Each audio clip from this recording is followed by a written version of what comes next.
As the world passed into the second half of the 20th century after the birth of Christ, Western man was confronted for the first time in history with the problem of whether his world and his works would outlast the century, whether his culture would survive. Beyond the dreams of his ancestors, modern man has molded the earth to his liking. Proud of his vast creative ability, he can boast of the grandeur of his achievement and admire the scope of his own imagination.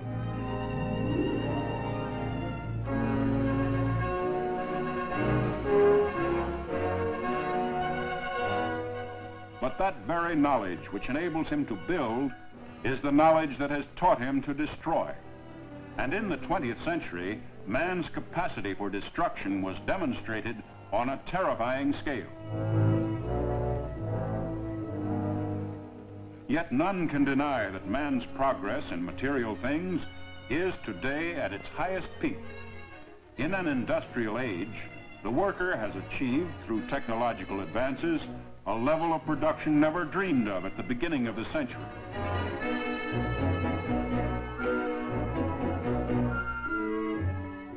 Industrial designers and architects promise modern man a life of smooth efficiency.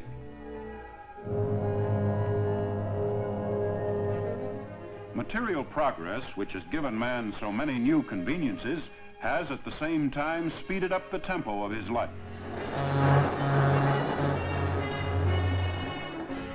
But with the acceleration of his existence has come a nervous tension, which is the outstanding feature of our age.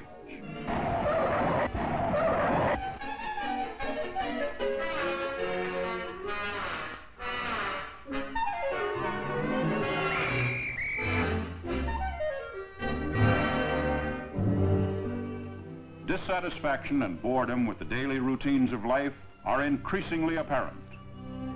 And no matter how streamlined the design of modern living, everyday tasks in the 20th century are often regarded with distaste.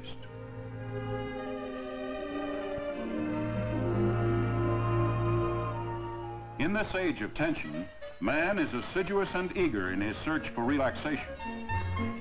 Too often, unhappy with himself, he drifts into easy avenues of escape.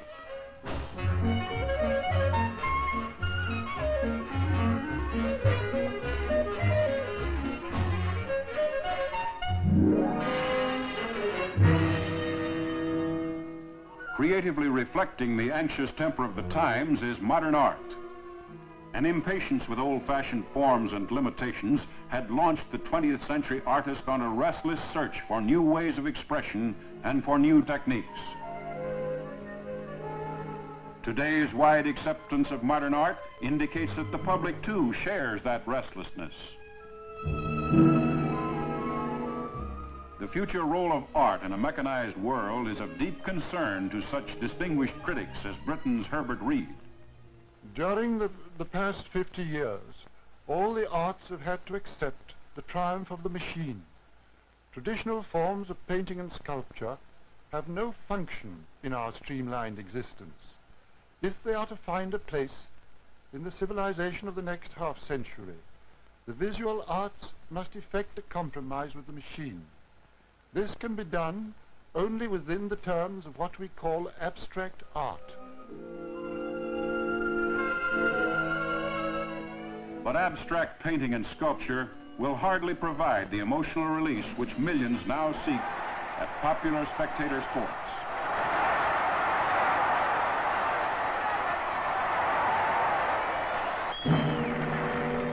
The tension of the mid-century is epitomized by its music.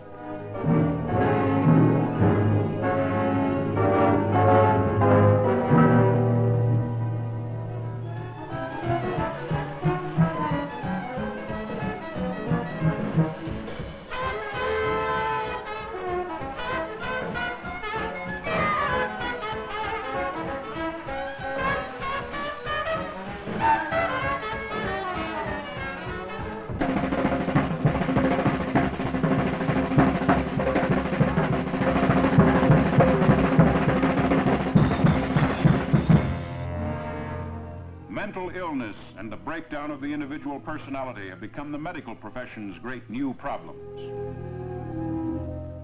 Multiplied and magnified, the insecurity of modern man has been tragically demonstrated in the catastrophe of total war.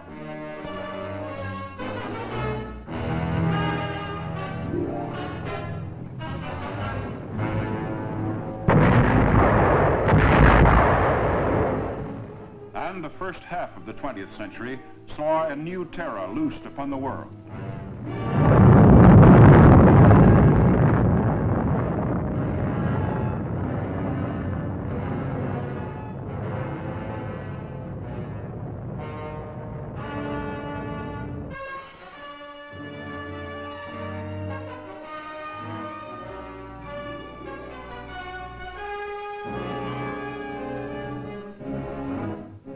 Dominating one half of the world, communism stands solidly opposed to the Western concept of democracy. With over 750 million people under communist rule, nearly 1/3 of the population of the Earth, Soviet Russia holds a commanding position in the future destiny of the world. Since World War II, communism by force and by propaganda has extended its frontiers into the heart of Europe.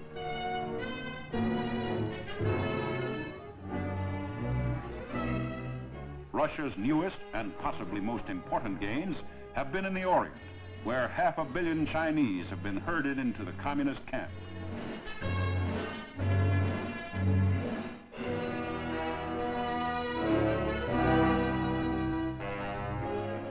Across the world, the Western democracies, led by the United States, oppose the communist drive for world power.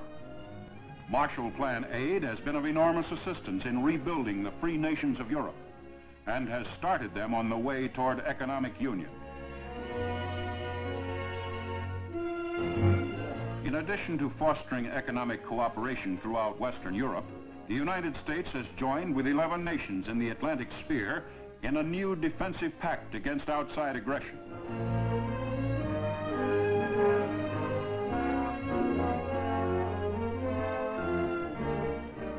Implementing the pact, America's military assistance program for Europe has provided arms for those Atlantic Pact countries which are in need of them. For the possibility of actual war must always be in the minds of men like the chairman of the Joint Chiefs of Staff, General Omar Bradley. Well, how a future war will be fought depends on when it is started. Begun tomorrow, it will be much like World War II. But 10 years from now, war could only be more destructive than the last. Science and technology, with their development of guided missiles, target-seeking projectiles, and other weapons, has multiplied tremendously the destruction possible on the battlefield, at sea, and in the air.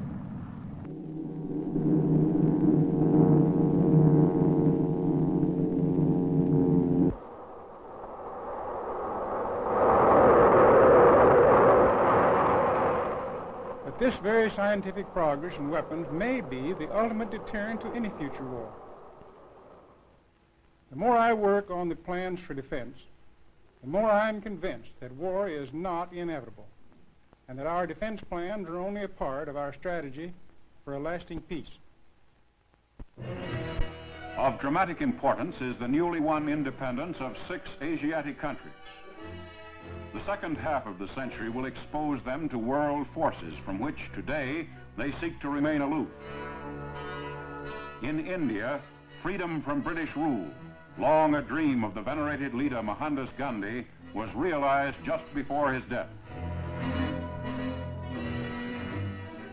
The staggering job of guiding India's millions in this critical period fell to his follower, Pandit Nehru, who knows that India, to resist the infiltration of communism, must quickly consolidate her new position. In the worldwide shifts of political influence, the Western powers still stand as the bulwark against communism.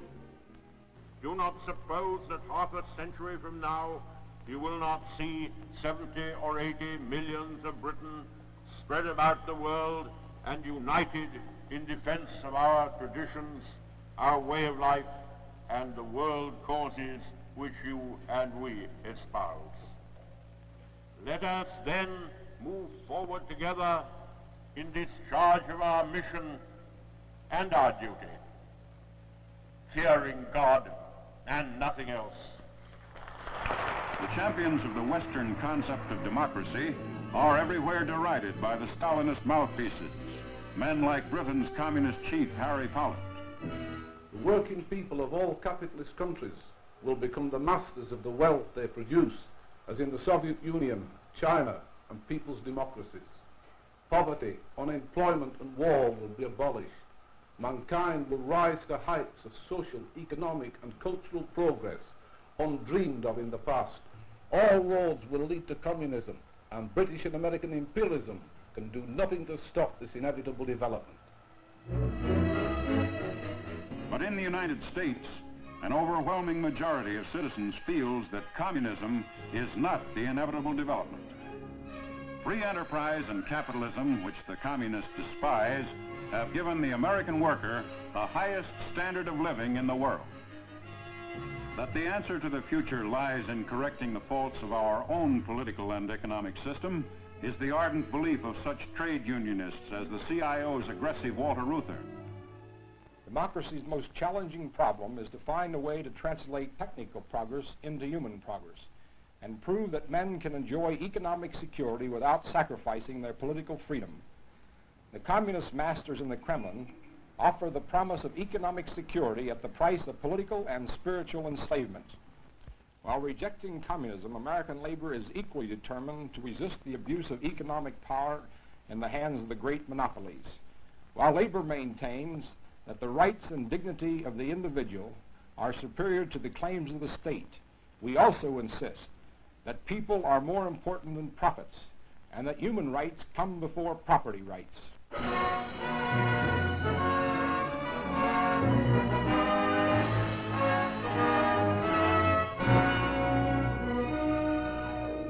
Man's more intimate knowledge of space and time in relation to the universe is constantly extending the limitless horizons of science.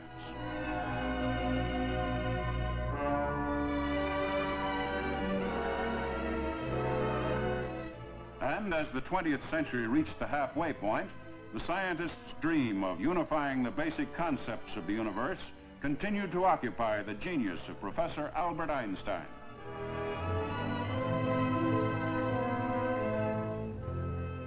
More than any other group of individuals, the world's great scientists, like physicist J. Robert Oppenheimer, realized the grave responsibilities of our new knowledge. Science has profoundly altered the conditions of man's life, both materially and in ways of the spirit as well. It has extended the range of questions in which man has a choice. It has extended man's freedom to make significant decisions. No one can predict what vast new continents of knowledge the future of science will discover.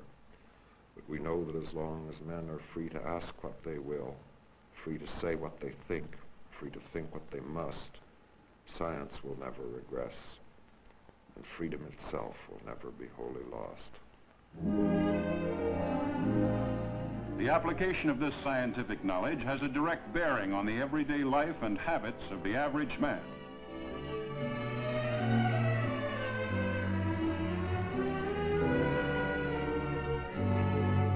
How science will shape his future, and how modern industry can bring nations and individuals ever closer together, is revealed by RCA's chairman, David Sarnoff. In the next half-century, people will see as well as hear around the world.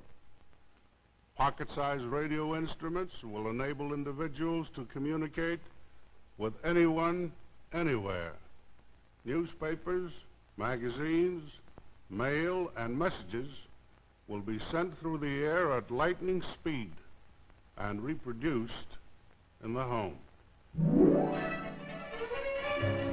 But material progress alone has not solved the problems which still plague mankind. With all the advantages provided him by the industrial age, he is more than ever in need of knowledge and understanding to help him solve his difficulties. To gain this knowledge, we have a free and democratic system of public education existing in the Western world, which has undergone a very encouraging development in this century. But mankind still has far to go in its universal search for knowledge. Because of this search, the deep need for more and better education for all citizens in this troubled world is a constant challenge to such eminent educators as Harvard University's president, James Bryant Conant. The appraisal of the schools by our citizens is of paramount importance in this mid-20th century. This is true irrespective of the role that education plays in the grim ideological struggle of our times. For if I am right that our American system of public education is the symbol of the special contribution which this republic has made to the concept of democracy, the future of the undertaking has significance which far transcends the immediate issue. It is rather in a demonstration that a certain type of society, long dreamed of by idealists, can be closely approached in reality. A free society in which the hopes and aspirations of a large fraction of the members find enduring satisfaction through outlets once reserved for only a small minority of mankind. For men still hope they are halfway to a world of freedom, peace, and harmony. Today, this hope is embodied in the Organization of the United Nations, for survival rests now more than ever on honest cooperation among nations. In the second half of the 20th century, man must determine whether or not future generations shall live in freedom and at peace. The dreams of his ancestors, modern man has molded the earth to his liking. Proud of his vast creative ability, he can boast of the grandeur of his achievement and admire the scope of his own imagination.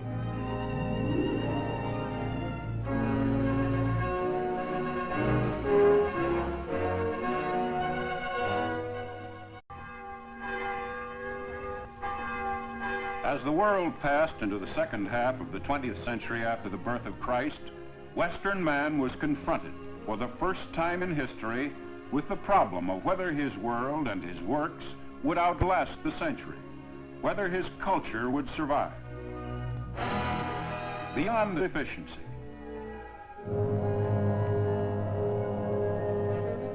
material progress, which has given man so many new conveniences, has at the same time speeded up the tempo of his life. But with the acceleration of his existence has come a nervous tension, which is highest peak.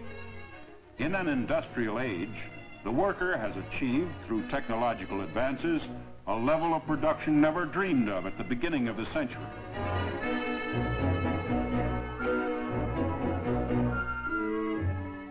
Industrial designers and architects promise modern man a life of smooth, but that very knowledge which enables him to build is the knowledge that has taught him to destroy.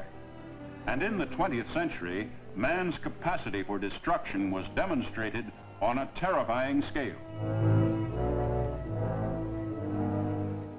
Yet none can deny that man's progress in material things is today at its